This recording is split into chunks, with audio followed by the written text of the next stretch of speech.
My name is Raymond Harper, a junior detective with the New Salem Police Department. I have always been a man of common sense, believing only in what I saw with my own eyes, what I could prove. But one day I encountered something that made me question my conviction. It's a story I haven't shared before. But now, years later, I'm ready to tell what happened that fateful night. It all started with a phone call on the night of December 23rd to 24th before Christmas 1945 in a small town in West Virginia, where an ordinary American family experienced something that turned their lives into a nightmare for years to come.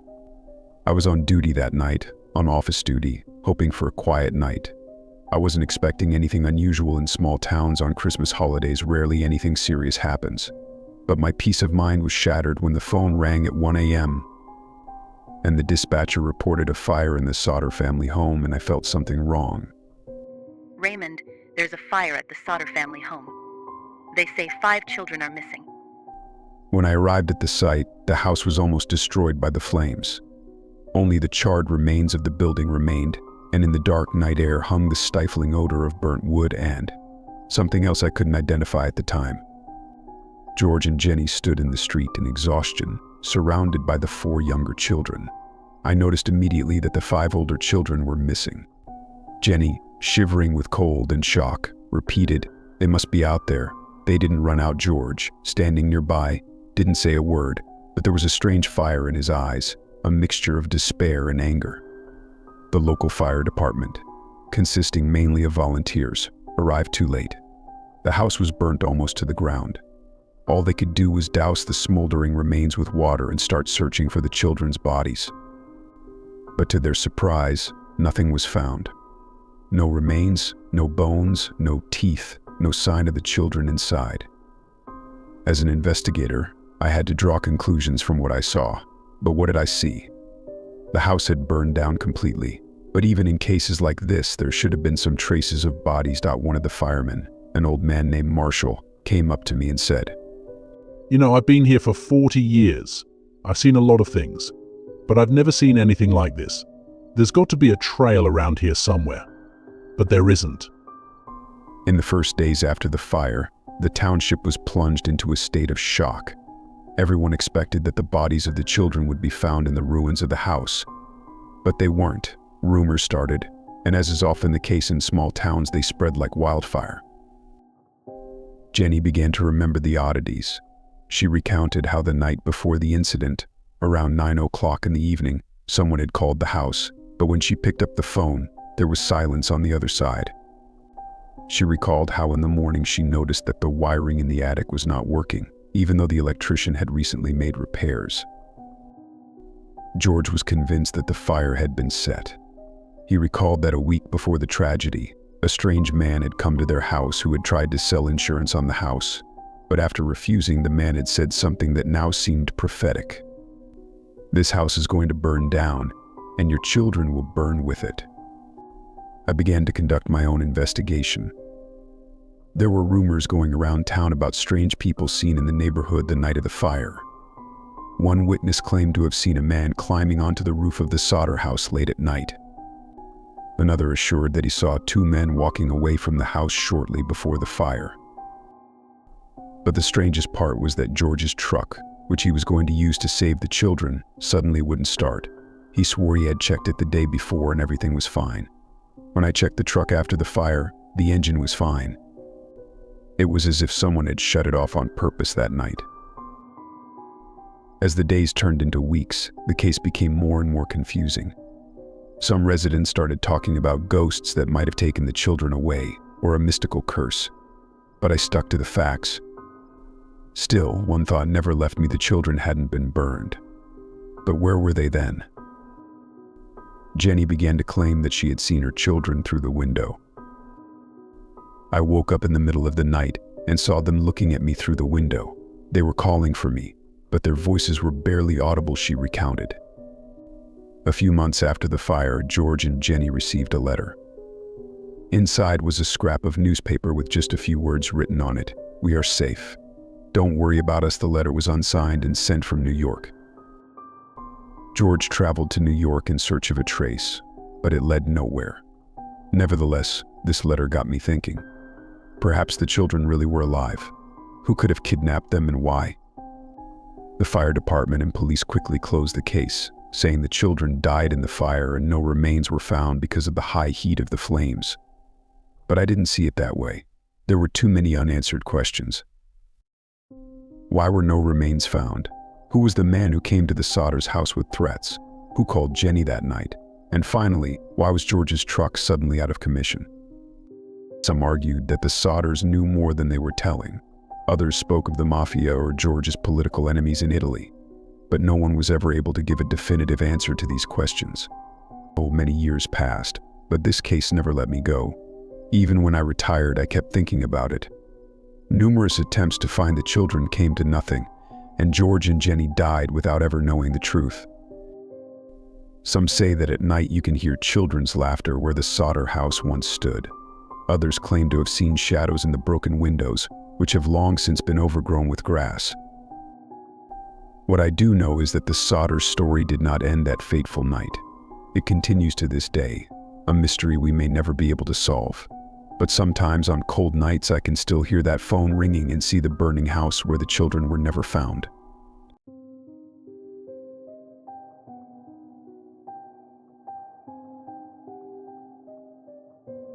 I don't remember who first mentioned the name Hargrave. Maybe it was the head archivist of the town library, the sullen man with the round face and sad eyes who knew all the secrets of our town. Or maybe it was Maggie, the old lady neighbor who always had a few spooky stories about local ghosts and curses at the ready. Whatever the case, one day the name of this family began to ring in my ears like an ominous warning. I'm a journalist, and I've had to write about all sorts of things: politics, crime, scandal, and even innocent town events. But the story of the Hargrave family soon overshadowed everything I'd done before. It turned out to be one of those cases that makes your blood run cold and your mind stubbornly refuse to believe it's real. It all started with a newspaper article written 20 years ago. I found it by accident, digging through old archives. It was a short report about a fire in the house of a large family in which several people died and the children were missing. At first, I didn't pay much attention to it. There are always stories like that in a small town. But one word in the article caught my attention: curse. From that point on, I started digging deeper. I learned that the Hargrave family had owned a house on the edge of town since the early 19th century. The house was old, with creaky floors, and had a reputation for being a place where strange things happened. The father of the family, John Hargrave, was known as a strict and reserved man. He had 5 children, and all of them, one by one, disappeared or died under strange circumstances. I found John Hargrave's diary in the city archives. This ancient manuscript, mottled with yellowed pages and faded ink, looked like a direct link to the past. The diary entries began innocently. John described his life, his work, his children, but then the tone of the entries changed. Lines appeared about his family being supposedly cursed. I hear voices. He wrote, "They are calling for my children. First there was Robert, then Mary. I can't protect them. No one can. It is the curse of our kind. It comes to us from the darkness and consumes all we hold dear." The last entry in the diary was made the night before the fire. John described strange events that occurred in his house.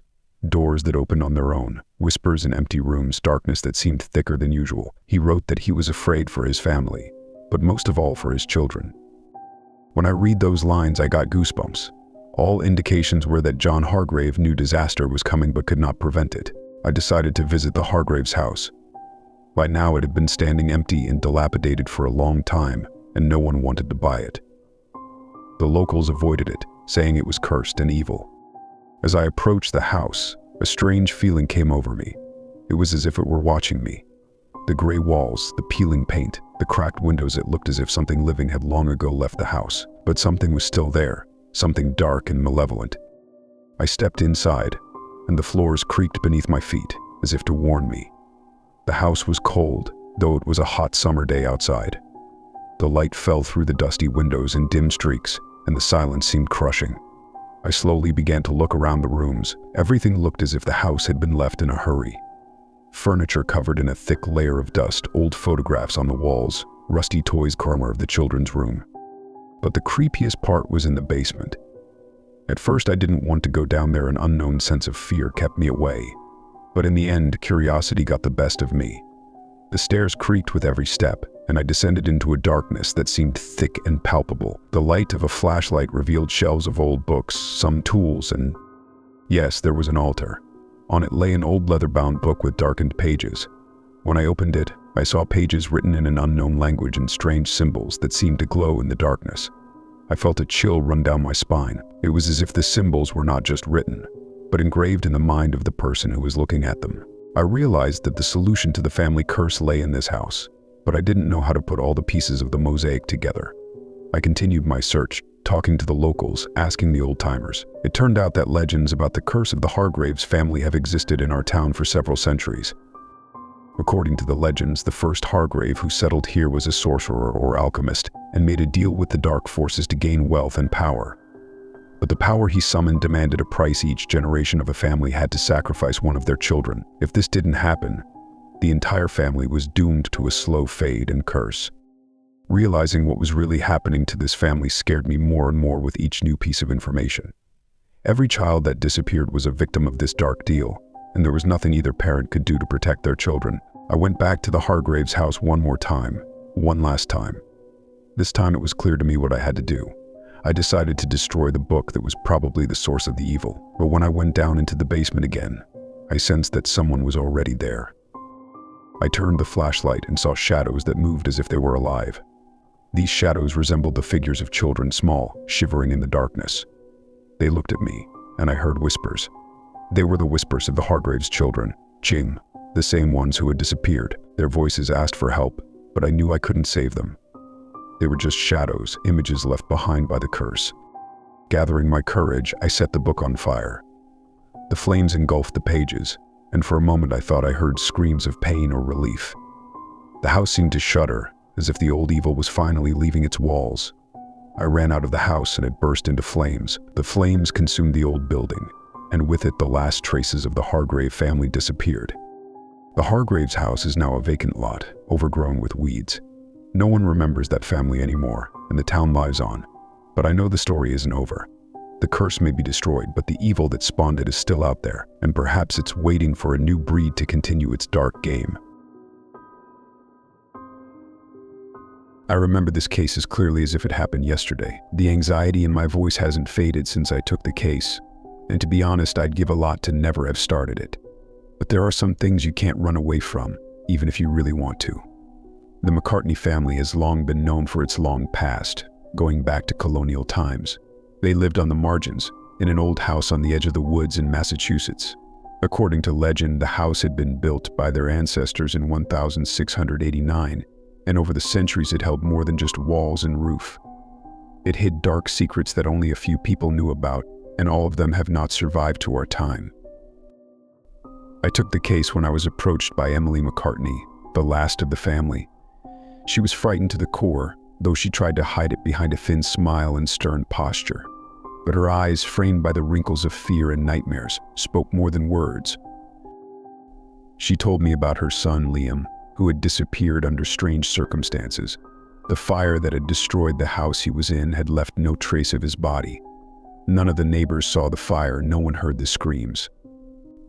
It all happened quietly, as if evil itself had taken him in its cold clutches, leaving only ashes. Emily cried as she talked about Liam, her voice shaking, and I felt something invisible but ominous looming over us at that moment. I made a promise to myself to help her, though I had no idea where this investigation would lead me. The first thing I did was to go to the archives, researching the history of the McCartney family. Old newspapers, clippings of which were falling to the floor, told of the many tragedies that haunted the family. In 1892, one ancestor, Thomas McCartney, mysteriously disappeared. His house, too, burned to the ground, leaving no trace of fire in the surrounding trees. In 1924, his grandson, Henry, was found dead in his chair, face contorted with horror, eyes open, as if he had seen something so terrible that his heart failed him. These stories formed a pattern that grew more macabre with each new detail. I began to realize that this clan was cursed, but I couldn't imagine what was behind it. Perhaps one of the ancestors had done something terrible, and now the entire clan was paying for his sins. I tried to talk to the remaining relatives, There weren't many of them, and they all seemed to be avoiding me. Some hid behind closed doors, some left town without leaving a trace.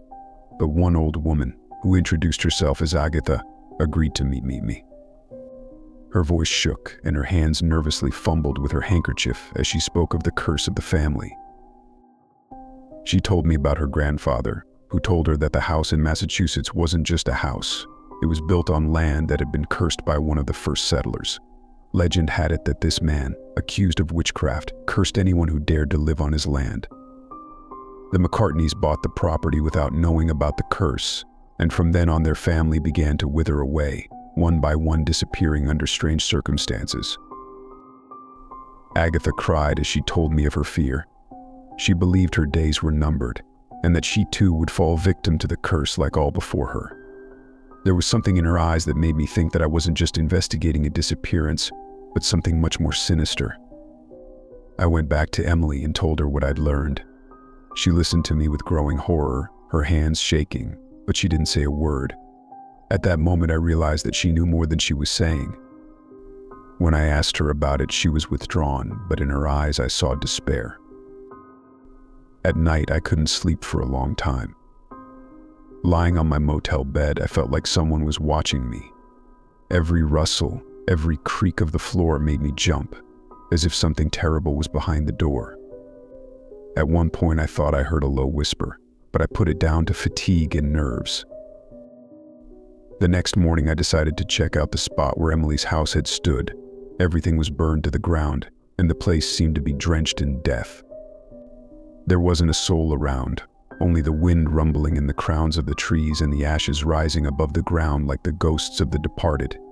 I tried to look for any trace of them, but all I found was an old amulet that must have belonged to Liam. The amulet was simple, but something about it made me feel cold. I felt like there was some kind of power contained in this object, ominous and lurking like a beast in ambush. I took it with me, not knowing what I was looking for, but feeling that it was a clue.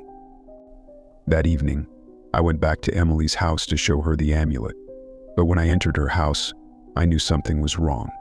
It was dark inside, as if all the light had been swallowed up by an invisible darkness. I called her name, but there was no answer. Suddenly, I heard her screaming from upstairs, and without thinking, I rushed upstairs.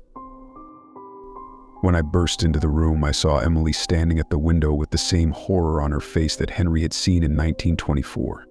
She was staring into the darkness, out the window, and whispering something I couldn't make out. I tried to move closer, but as soon as I took a step, the air around her thickened, as if the room had been filled with invisible hands grabbing her by the throat. I watched as she slowly turned toward me, and in her eyes I saw the reflection of something inhuman. It wasn't her gaze, but something else, something alien to our world. Fear gripped me, and without realizing it, I took a step back. Emily suddenly started laughing, wild and crazy. Her voice was alien, as if someone else was speaking through her. Then she began to move closer to me, and I saw that her face was contorted, as if she were going through an agony I couldn't imagine. When she reached me, I saw that her eyes were empty, like a doll's. I don't know what made me rush to the window, but I did. I opened it, and at that moment Emily stopped. She stood still, and her body began to turn slowly toward the window, as if she were being led by invisible forces. And then there was a strong wind, blowing away everything in the room. The curtains swirled, and Emily disappeared. I watched her dissolve into thin air like smoke, and at that moment I realized it was the end. She was gone, just like Liam was gone, just like the rest of her kind. The curse had been fulfilled, and I was powerless to change anything. I realize now that the curse is not just words. It is real, and it will continue until the last drop of McCartney blood is gone from this world. I hear whispers at night, and sometimes I think I see their shadows in the mirror looking back at me reproachfully. I gave up my business, left Massachusetts, but there's no escaping myself. That amulet I found, I never got around to throwing it away. I keep it in my drawer, and sometimes I can hear it banging on the wood, like it's trying to get out, but I won't open it. I will not repeat the mistakes of those who came before me. This story will stay with me for the rest of my days. I know that I was only a witness to something ancient and sinister, something that stretches beyond our comprehension. And sometimes at night, I feel a cold wind sweep across the room, and I know it's not just a wind. It's a curse that still lives, and it will find its end, but not this time. Not with me. And maybe one day, someone will find a way to break that curse, but not me. I can only hope it happens before it gets to me.